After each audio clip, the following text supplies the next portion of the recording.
नमस्कार, मी सोनल तांबे.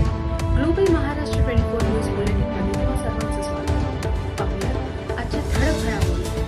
फक्त ग्लोबल महाराष्ट्र 24 वृत्तवाहिनीच्या आपल्या हक्काचा विचार. कोळशावाडी पोलीस स्टेशन कल्याणच्या हद्दीमध्ये सहजीवन सोसायटी आहे तिसगावला.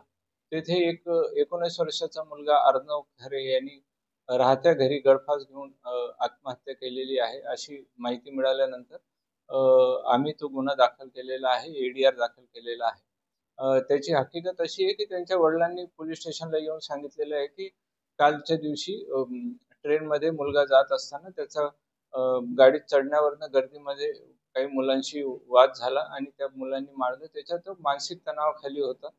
त्या कारणास्तव त्यांनी घरी येऊन आत्महत्या केली असावी असा त्यांनी संशय व्यक्त केलेला आहे. त्या अनुषंगाने आम्ही एडीआर दाखल केलेला आहे. आमच्या महिला पोलीस अधिकारी तोडकर तपास करीत आहे.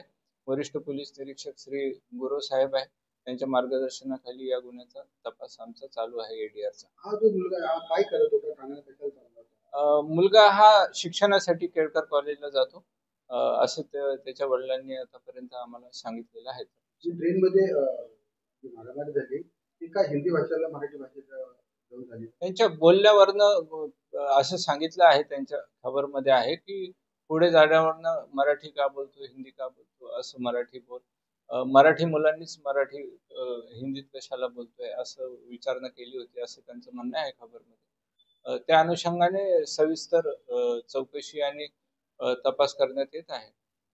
रेल्वे स्टेशनच्या काही लोकांना विचारपूस होईल आणि सीसीटीव्ही फुटेज वगैरे घेऊन आम्ही पुढील तपास करू.